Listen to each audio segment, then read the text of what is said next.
من يهده الله فلا مضل له ومن يضلله فلا هادي له ونشهد أن لا إله إلا الله وحده لا شريك له ونشهد أن سيدنا ومولانا محمدا عبده ورسوله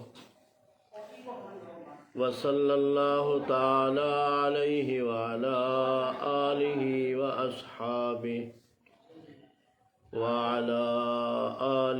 وأصحابه أجمعين.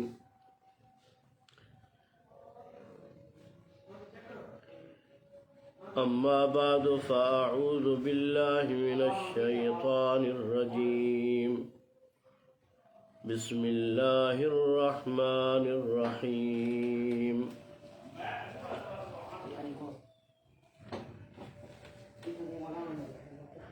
اس وقت صحیح بخاری شریف کی آخری حدیث پڑھائی جا رہی ہے.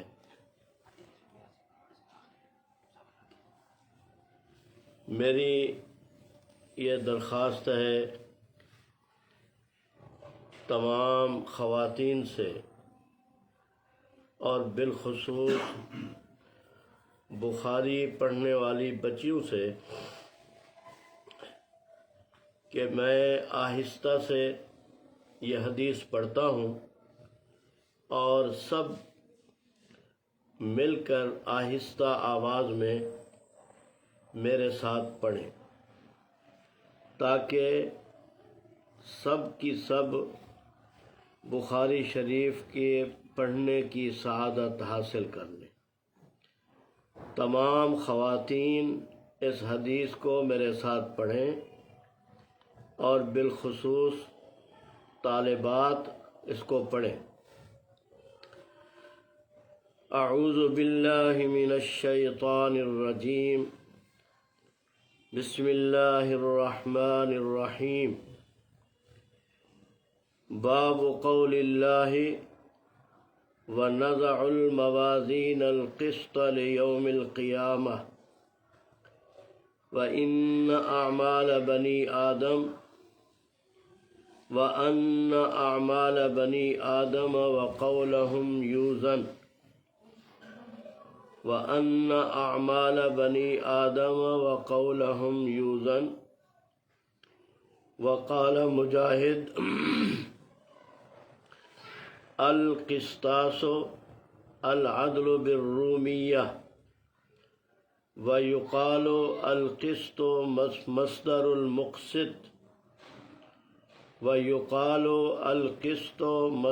المقسط وهو العادل. وأما القاسط فهو الجائر. بالسند المتصل منا إلى أمير المؤمنين في الحديث محمد بن إسماعيل البخاري قال حدثنا أحمد بن أشكاب قال حدثنا محمد بن فضيل عن عمارة بن القعقاع عن أبي زرعة عن أبي هريرة رضي الله تعالى عنه قال قال النبي صلى الله عليه وسلم كلمتان حبيبتان إلى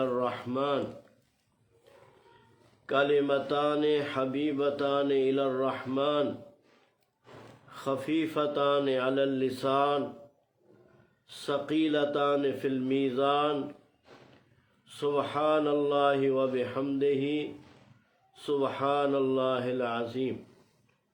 اس کو 3 مرتبہ پڑھ لیں.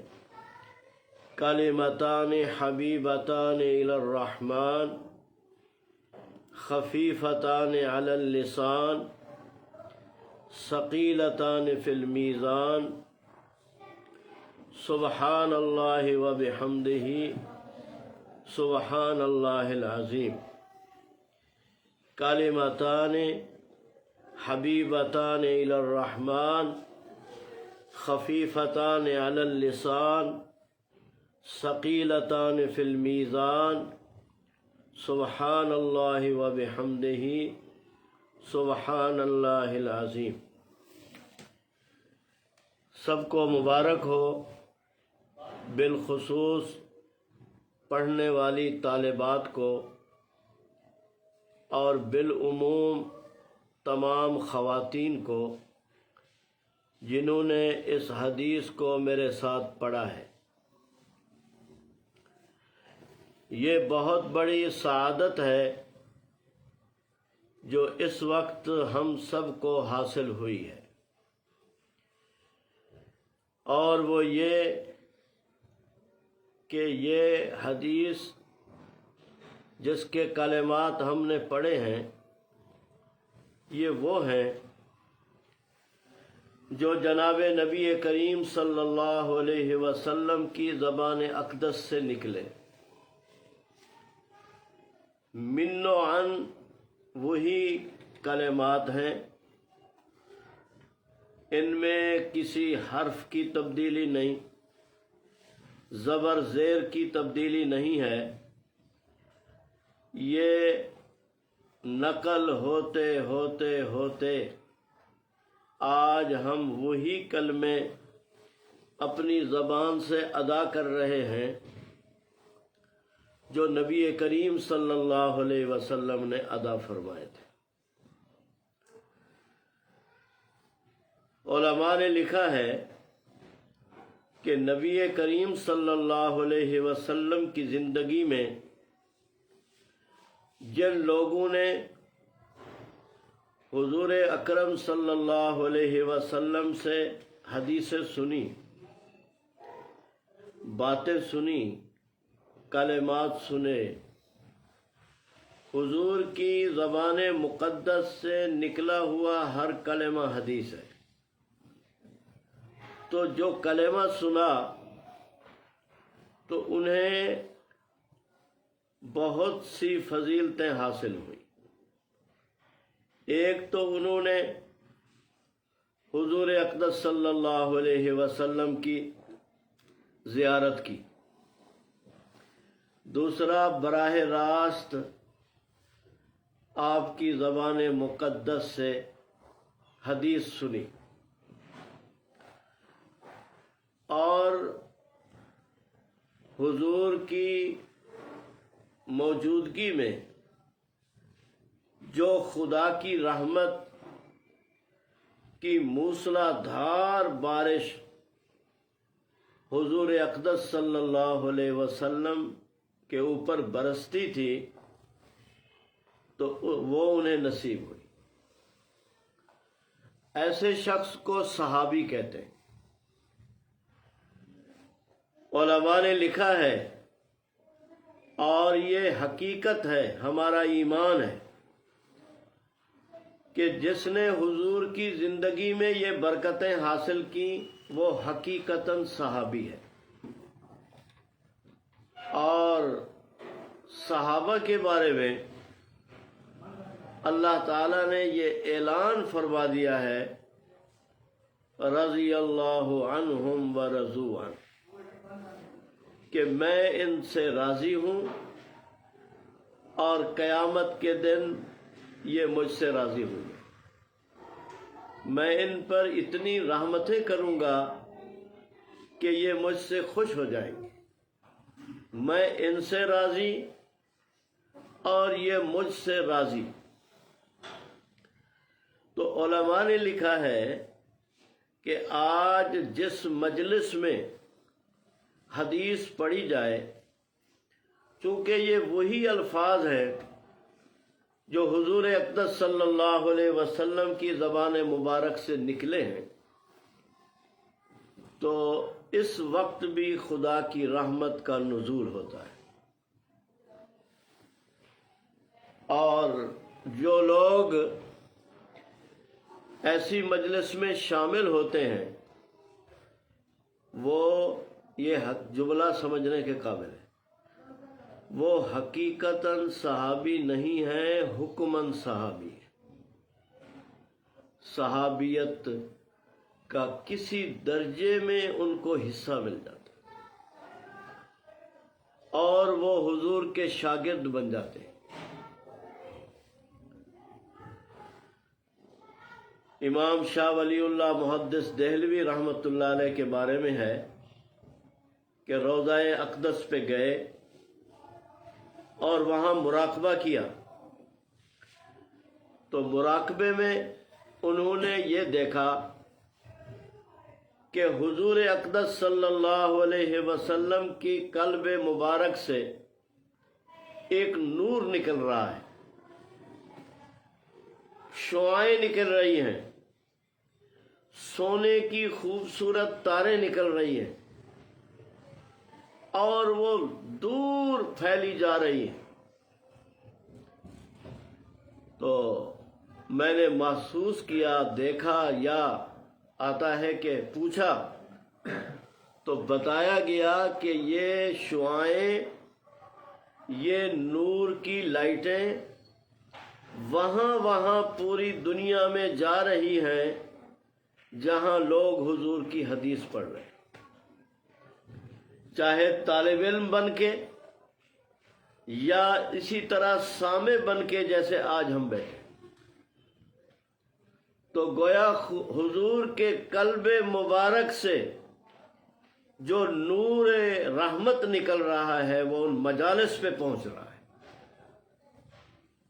اس لیے علماء نے لکھا ہے کہ جو حدیث میں کسی درجے میں شامل ہیں، ایک تو وہ ہیں جنہوں نے سارا سال حدیث پڑھی، دوسرے آج ہم آخری حدیث میں شامل ہو رہے ہیں، تو فرمایا کہ وہ حضور کے شاگرد بن گئے، کہ حضور کا علم، حضور کا پیغام ان تک پہنچا۔ تو علماء کے قول کے مطابق آج ہمیں یہ سعادت نصیب ہو رہی ہے کہ ہم جتنی مرد اور عورتیں اس درس میں شامل ہیں، ہم حضور کے شاگرد بن گئے۔ اور حضرت مفتی تقی عثمانی دامت برکاتہم نے لکھا ہے کہ حضور اقدس صلی اللہ علیہ وسلم کے درس حدیث میں جو صحابہ ہوتے تھے، ان کے اوپر اللہ تعالی کی جو ہے رحمت بادلوں کی گھٹا کی شکل میں چھا جاتی تھی۔ گھنے بادل رحمت کی گھٹائیں ان پہ چھا جاتی تھیں اور اللہ تعالی کی رحمت کی موسلا دھار بارش ان پہ ہوتی تھی، اور وہ اس میں جو ہے ایک مقام پا جاتے تھے اور رتبہ پا جاتے تھے۔ صحابیت کا رتبہ کوئی کم نہیں، لیکن فرمایا حضور کے زمانے کے بعد قیامت تک جہاں بھی حدیث حضور کی پڑھی جائے گی تو ان کے اوپر ان رحمت کے بادلوں سے ایک بدلی جدا ہوگی اور ان کے اوپر آ کے رحمت کی بارش برسے گی اور وہ بھی اس میں پاک صاف ہو جائے گی۔ تو یہ بہت بڑی بات ہے۔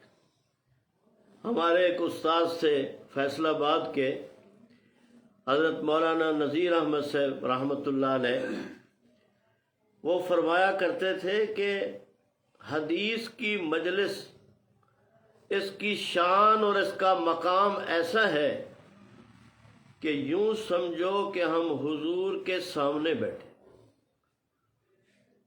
حدیث کا اتنا احترام کرو کہ حدیث کی مجلس میں بیٹھنا یہ حضور کی مجلس میں بیٹھنے کے مترادف ہے، اس کے برابر ہے۔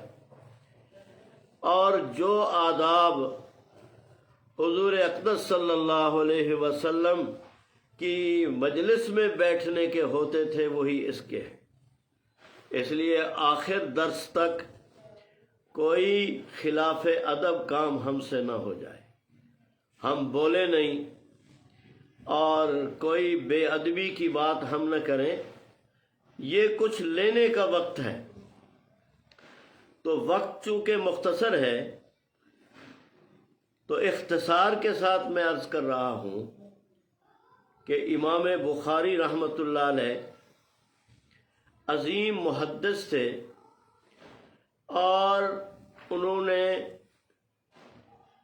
جس اخلاص سے یہ کتاب صحیح بخاری لکھی ہے، تو اپنے اخلاص کی وجہ سے، اللہ کے قرب کی وجہ سے یہ مقام پا گئے کہ آج پوری کائنات میں بخاری پڑھی، پڑھائی اور سنائی جا رہی،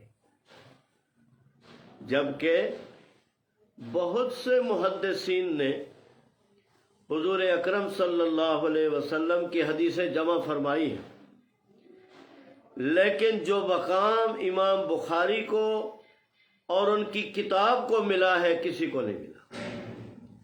اس لیے کائنات کے علماء کا اتفاق ہے اس قول پر، اصح الکتب بعد کتاب اللہ البخاری، کہ قرآن پاک کے بعد سب سے زیادہ اونچا اور اعلیٰ مرتبہ بخاری شریف کا ہے،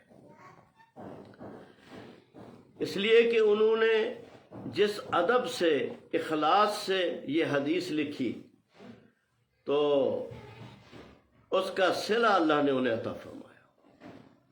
علماء نے لکھا ہے کہ امام بخاری رحمۃ اللہ علیہ نے بخاری شریف میں 4000 حدیثیں لکھی ہیں، 4000، لیکن ان کے پاس جو حدیثیں تھیں، جو احادیث کا مجموعہ تھا، وہ 8 لاکھ تھا، اور 6 لاکھ حدیثیں انہیں یاد تھیں۔ 8 لاکھ کا مجموعہ لکھا ہوا تھا، ان میں سے 6 لاکھ حدیثیں انہیں یاد تھیں۔ ان 6 لاکھ حدیثوں میں سے اس کتاب میں انہوں نے 4000 حدیثیں لکھی ہیں، اور 4000 حدیثوں میں اس کتاب میں بعض حدیثیں بار بار آئی ہیں، انہیں مکررات کہتے ہیں۔ اگر ان کو ایک طرف کر دیا جائے اور صرف وہ حدیثیں لی جائیں جو ایک دفعہ آئی ہیں اس کتاب میں، وہ 7275 ہے۔ تکرار والی حدیثوں کو گرا کے 7275 حدیثیں ہیں، لیکن تکرار کے ساتھ 4000 حدیثیں، اور ہر حدیث انہوں نے حرم بیت اللہ میں یا مسجد نبوی میں روضہ اقدس کے ساتھ ریاض الجنہ میں بیٹھ کے لکھی،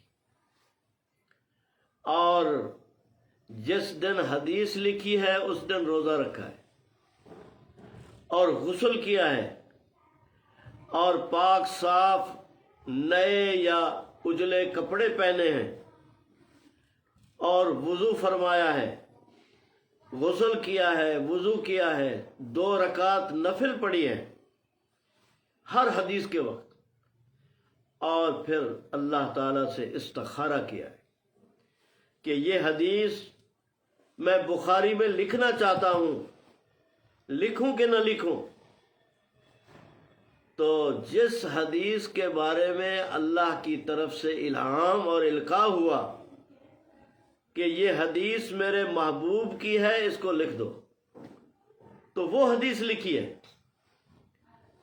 اس انداز سے کسی محدث نے حدیث پہ اتنی محنت نہیں کی، یعنی 4000 حدیث لکھی ہے تو 4000 روزے رکھے، 4000 دفعہ غسل کیا ہے، 4000 مرتبہ نفل پڑھی ہے، اور 4000 مرتبہ استخارہ کیا ہے، اور پھر حدیث لکھی۔ اور وہ جو حدیثیں امام بخاری نے حاصل کی، علماء نے لکھا ہے پوری دنیا کے تعلیمی مراکز میں جا جا کر اور محنتیں کر کے، سفر کر کے، اس وقت سفر بھی انتہائی مشکل ہوتے تھے، کہیں پیدل گئے پہاڑوں میں، کہیں اونٹ کا سفر کیا، بعض دفعہ کئی ہفتے سفر کیا، کئی مہینے سفر کیا، اور ایک محدث کے پاس پہنچے اور اسے حدیث پڑھی۔ علماء نے لکھا ہے 1000 اساتذہ سے حدیث پڑھی ہے۔ یہ معمولی بات نہیں، کہنے میں تو ایک جملے میں ادا ہو گئی، لیکن آپ یہ دیکھیں کہ 1000 استاد ایک جگہ نہیں تھے، کہاں کہاں تھے، اور ان کے پاس پہنچے اور کتنی مشقت اٹھائی، اور پھر ان اساتذہ کی پوری تحقیق کی، وہاں رہے، دیکھا، ان کے اعمال کو دیکھا، ان کے اخلاق کو دیکھا، جس سے مطمئن ہوئے اس سے حدیث پڑھی، جس سے مطمئن نہیں ہوئے حدیث نہیں پڑھی۔ فرمایا کہ ایک محدث کے پاس گئے تو وہ حدیث پڑھا رہے تھے، اور ان کے ساتھ ان کا گھوڑا بندھا ہوا تھا، تو گھوڑے کی رسی ٹوٹی اور گھوڑا بھاگ گیا، تو وہ محدث اٹھے گھوڑے کو پکڑنے کے لیے، تو یہ ہیلا کیا کہ اپنا دامن پھیلا لیا اور اسے ہلایا، کہ تاکہ وہ یہ سمجھے کہ ان کے دامن میں کوئی گھاس وغیرہ ہے، کوئی دانہ ہے، تو اس لالچ میں وہ آ جائے۔ چنانچہ وہ آ گیا اور انہوں نے پکڑ لیا اور گھوڑے کو باندھ دیا۔ جب وہ حدیث پڑھانے بیٹھے تو امام بخاری نے فرمایا کہ لا آخذ حدیثا ممن یکذب علی البہائم، میں اس شخص سے حدیث نہیں پڑھتا جو جانوروں کو دھوکے دیتا ہے۔ کہ آپ نے تو جانور کو دھوکہ دیا، آپ کے دامن میں تو کچھ نہیں تھا، یہ تو دھوکہ تھا، حدیث نہیں پڑھی۔ تو ایسے اساتذہ سے حدیث پڑھی، ان کی پوری جانچ پڑتال اور تحقیق کر کے۔ تو بہرحال وقت کی قلت ہے، تو امام بخاری رحمۃ اللہ علیہ نے یہ جو باب باندھا ہے، باب قول اللہ ونضع الموازین القسط لیوم القیامہ، کہ اللہ تعالیٰ کے قرآن پاک کی ایک آیت کو لے آئے ہیں کہ ہم قیامت کے دن انصاف کی ترازویں قائم کریں گے، انصاف کریں گے۔ فَمَن يَعْمَلْ مِثْقَالَ ذَرَّةٍ خَيْرًا يَرَهُ وَمَن يَعْمَلْ مِثْقَالَ ذَرَّةٍ شَرًّا يَرَهُ۔ تو اس لیے فرمایا اپنے اعمال کی فکر کرو۔ بخاری شریف کی پہلی حدیث، اس میں نیت کا ذکر ہے، انما الاعمال بالنیات، اعمال کا دار و مدار نیت پہ ہوتا ہے۔ تو اس میں نیت سکھلائی، اور آگے اعمال اور اقوال میں احتیاط سکھلائی کہ اعمال بھی خالص اللہ کے لیے کرو، اور منہ سے بات بھی صحیح اور سچی کرو، اس لیے کہ یہ اعمال بھی تولے جائیں گے اور یہ اقوال بھی تولے جائیں گے۔ آج ہم منہ سے دن رات جو کچھ نکالتے ہیں، قرآن کریم میں اللہ تعالیٰ نے فرمایا ما یلفظ من قول الا لدیہ رقیب عتید، کہ تم مرد عورتیں بڑے چھوٹے جو کلمہ اپنی زبان سے نکالتے ہو، ہمارے مضبوط اور محفوظ فرشتے اسے لکھ لیتے ہیں، اور قیامت کے دن وہ پیش کیا جائے گا اور ان کا حساب ہوگا۔ تو اعمال اور اقوال، اور دیکھیں پہلے اعمال کا ذکر کیا، بعد میں اقوال کا ذکر کیا، تو یعنی اپنا کامیابی کا دار و مدار اقوال پہ، باتوں پہ، کہ ہم جو باتیں کرتے تھے دنیا میں تو وہ سچی تھی، جھوٹی تھی، غیبت تھی، بہتان تھا، کیا تھا؟ اور بہت سے لوگ ان اقوال کی وجہ سے بیچارے ناکام ہو جائیں گے۔ ایک حدیث میں آتا ہے کہ ایک شخص آئے گا بڑے اعمال لے کر، نمازیں، نوافل، روزے، حج، عمرے، زکاتیں، پہاڑ ہوں گے اعمال کے، لیکن اس نے اپنی زبان کی حفاظت نہیں کی تھی، کسی کی غیبت کی تھی، تو فرمایا اس کے وہ نیک اعمال اٹھا کے ان لوگوں کو دیے جائیں گے جن کی غیبت کی تھی، اور وہ پہاڑوں کے برابر اعمال ختم ہو جائیں۔ یہ قول کی حفاظت اتنی معتبر ہے، حتیٰ کہ پھر جب نیکیاں ختم ہو جائیں گی تو جن کی غیبت کی تھی ان کے گناہ اٹھا کر اس بندے کے سر پہ رکھے جائیں گے جو غیبت کرتا تھا، جسے ہم معمولی سمجھتے ہیں اور اپنی زبان کی حفاظت نہیں کرتے۔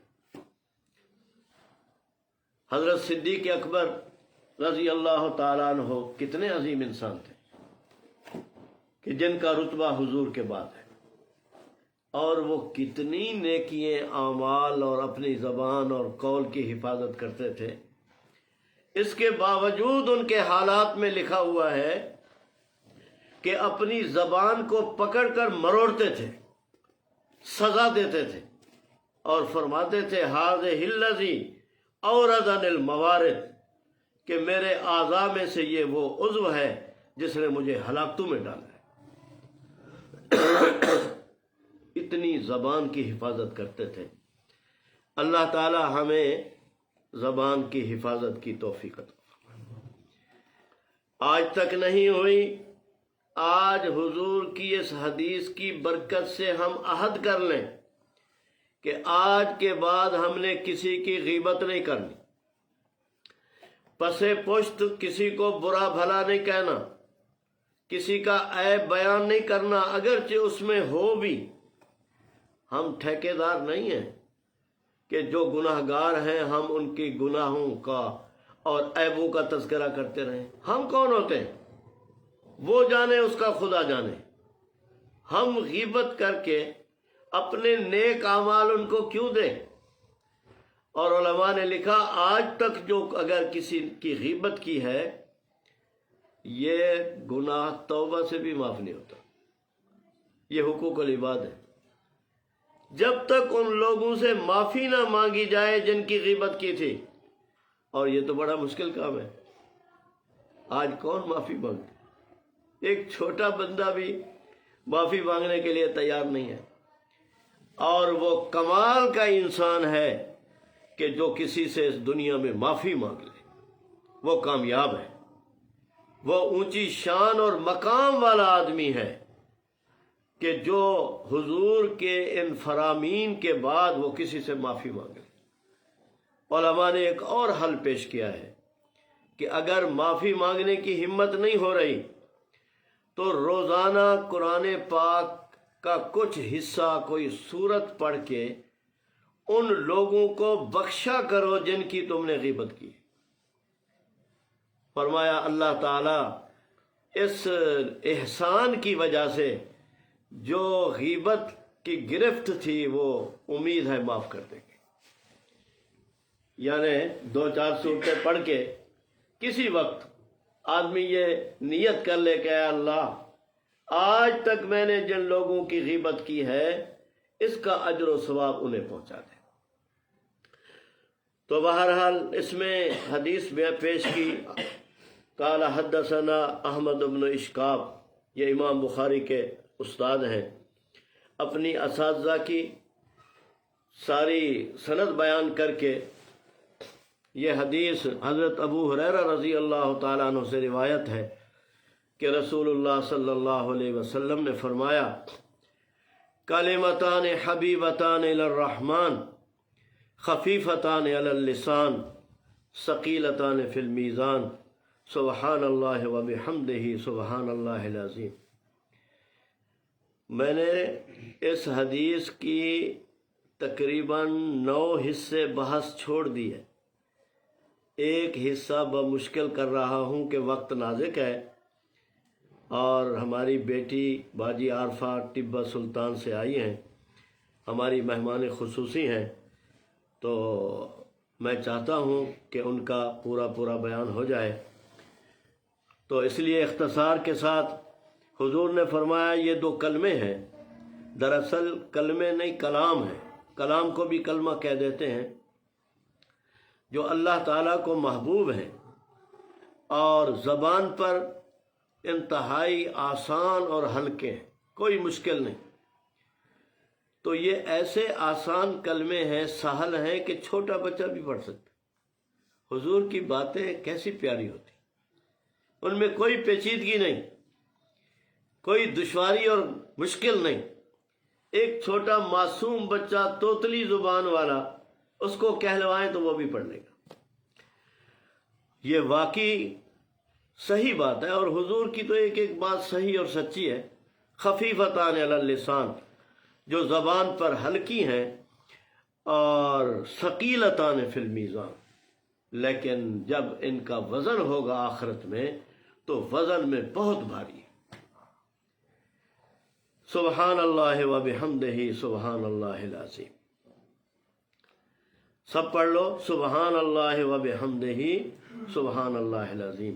دیکھو اس میں 2 دفعہ سبحان اللہ ہے۔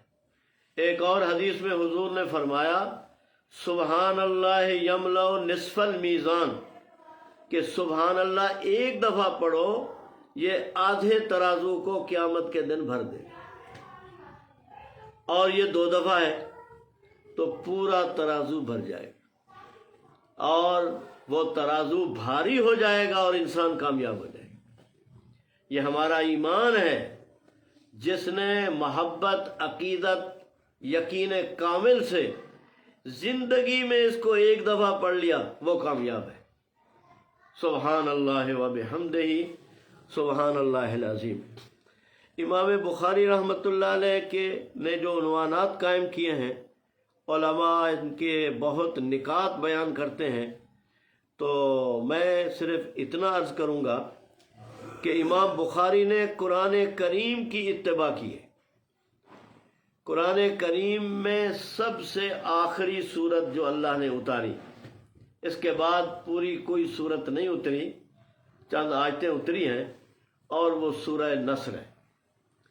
اذا جاء نصر اللہ والفتح ورأيت الناس يدخلون في دين الله أفواجا فسبح بحمد ربك واستغفر إنه كان توابا۔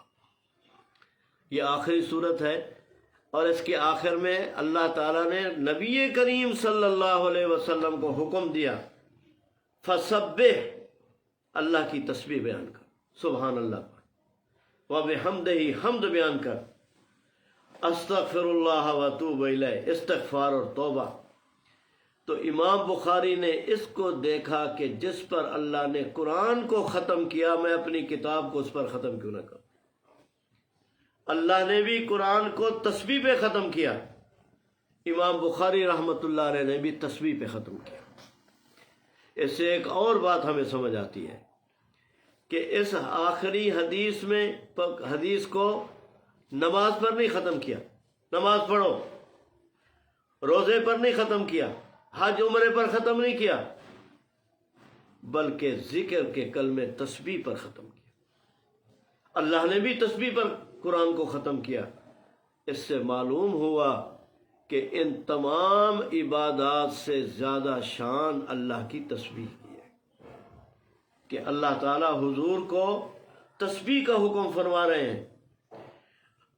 تو یہ تسبیح ایک ذکر ہے. تو اس سے ہمیں یہ سمجھنا چاہیے کہ ہمیں اللہ کا ذکر کثرت سے کرنا چاہیے، اور یہ ذکر تمام عبادات سے آسان ہے. نماز بہت مشکل ہے، اس کے لیے کپڑے پاک، جسم پاک کرو، اور مسجد میں آؤ، جگہ پاک ہو، اور اس کی شرائط ہیں اور احکامات ہیں. کم از کم وضو ہو. اور تسبیح کے لیے نہ کپڑے پاک ہونا ضروری ہے، نہ جسم پاک ہونا ضروری ہے، نہ وضو کا ہونا ضروری ہے، نہ مسجد میں جانا ضروری ہے، بلکہ آپ اپنے بستر پہ لیٹ رہے ہیں اور اللہ کا ذکر کرتے ہیں. اللہ فرماتے ہیں یہ میرے ذاکرین میں سے. الذین یذکرون اللہ قیاما وقعودا وعلی جنوبہم. فرمایا مجھے وہ لوگ بڑے پسند ہیں جو میرا ذکر کرتے ہیں، اس حال میں کہ کھڑے ہیں، اس حال میں کہ بیٹھے ہیں، اور اس حال میں کہ کروٹوں پہ لیٹے ہوئے.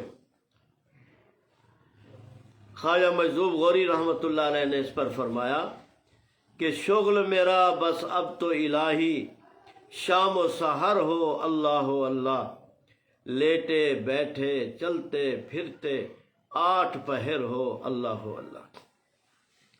آخر میں اپنی طالبات کو اصالتاً اور بالطبع تمام خواتین کو 2 باتیں اہمیت سے کہنا چاہتا ہوں. پہلی بات تو یہ ہے کہ امام بخاری کو جو اتنا مقام ملا کہ آج پوری دنیا میں بخاری پڑھی جا رہی ہے، اور ہمارے پاکستان میں رجب کا مہینہ تو حدیث کی بہار کا مہینہ ہے. ہر علاقے میں، ہر شہر میں، پورے ملک میں محفلیں سجی ہوئی ہوتی ہیں، بخاری کے ختم ہو رہے ہیں، روزانہ سینکڑوں ختم ہو رہے ہیں. تو یہ مقام ان کو علماء نے لکھا ہے اپنی والدہ کی خدمت، عزت اور احترام کی وجہ سے ملا. امام بخاری نابینا پیدا ہوئے تھے، بعض نے لکھا بعد میں نابینا ہو گئے. تو ماں نے رو رو کر ایک عرصہ دعائیں کی، درود پڑھتی کثرت سے، اور اللہ سے دعا کرتی ہے اللہ میرے بیٹے کو بینائی عطا کر. تو ایک رات سوئی ہوئی تھی، نبی کریم صلی اللہ علیہ وسلم تشریف لائے اور امام بخاری کی والدہ سے فرمایا بیٹے کو لے آ. یہ لے آئیں. آپ نے خواب میں اپنا دست مبارک امام بخاری کی آنکھوں پہ پھیرا. جب دونوں کی آنکھ کھلی تو امام بخاری بینا تھے، بینائی آ گئی، روشنی آ گئی، اور ایسی روشنی ملی کہ اس نے کائنات کو روشنی دی. آج ہم بھی یہ روشنی حاصل کر رہے ہیں اور قیامت تک حاصل کریں. تو اس سے سمجھ آئی کہ ماں باپ کو راضی رکھنے میں انسان کی ترقی کا بڑا راز ہے. جس کے ماں باپ راضی ہیں وہ دنیا میں ترقی کرتے ہیں، جو ناراض ہیں وہ ترقی نہیں کر سکتے. مجھے ایک بزرگ نے واقعہ بتلایا چند دنوں پہلے کہ امام عبد الرحمن سدیس جو حرم کے امام ہیں، تو ان سے کسی نے پوچھا کہ آپ کو یہ مقام کیسے ہوا ملا کہ آپ مسجد نبوی کے بھی امام ہیں، بیت اللہ کے بھی امام ہیں، پوری دنیا آپ کے قرآن پہ عاشق ہے.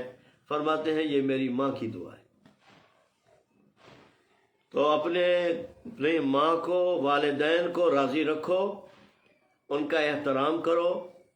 اور شروع میں امام بخاری ایک حدیث لائے ہیں، علامات قیامت میں یہ نشانی لائے ہیں کہ قیامت کی نشانیوں میں سے ایک نشانی ہے، بالخصوص عورتوں کے بارے میں فرمایا کہ بیٹی اپنے آپ کو ماں سے بڑا سمجھے گی اور ماں کو لونڈی کا درجہ دے گی. فرمایا جب یہ صورتحال دیکھو تو سمجھو قیامت آ گئی، کہ ماں کا احترام ختم. ماں کے پاؤں دھو کے پیو اور راضی رکھو ان کو. ایک لمحہ بھی والدین کی ناراضگی انسان کو برباد کر دیتی ہے۔ اور آخری بات یہ ہے کہ اسی بخاری شریف کے حاشیہ نمبر 12 پہ یہ ایک حدیث نقل کی گئی ہے۔ امام ترمذی رحمۃ اللہ علیہ نے، امام ابو داؤد نے اور کئی محدثین نے حضرت ابو الدرداء رضی اللہ تعالیٰ عنہ سے، انہوں نے نبی کریم صلی اللہ علیہ وسلم سے کہ ما یوزن فی المیزان اثقل من خلق حسن، فرمایا قیامت کے دن ترازو عمل میں، میزان میں سب سے زیادہ ثقیل عمل حسن اخلاق ہوگا، اچھا اخلاق۔ نماز سے زیادہ، روزے سے زیادہ، تلاوت سے زیادہ، اذکار سے زیادہ حسن اخلاق، فرمایا اس کا وزن زیادہ ہوگا۔ لوگوں کے ساتھ محبت، احترام، تواضع سے پیش آنا، اس کا وزن زیادہ ہوگا۔ اگر ایک آدمی نمازی ہے، حاجی ہے، عالم ہے، لیکن بدخلق ہے تو بڑے خطرے کی بات ہے۔ یہ صفات ہیں اور بدخلقی ہے تو ناکامی کا خطرہ ہے۔ حسن اخلاق، تو آج ہم یہ فیصلہ کر لیں کہ ہم نے بڑے چھوٹے کے آداب کو ملحوظ رکھنا ہے، اولاد اپنے والدین کا، شاگرد اپنے اساتذہ کا، اور بہو اپنی ساس کا، اور اسی طرح بیٹے اپنے باپ کا، دوست اپنے دوست کا، سہیلی اپنے سہیلی کا۔ اور تکبر یہ جہنم میں لے جانے والی چیز ہے۔ تو باتیں تو بہت زیادہ ذہن میں آ رہی تھیں، بہرحال اسی پہ اکتفا کرتے ہیں۔ جو کچھ کہا سنا گیا ہے، اللہ تعالیٰ اس پر عمل کی ہمیں توفیق عطا فرمائے۔ وآخر دعوانا ان الحمد للہ رب العالمین۔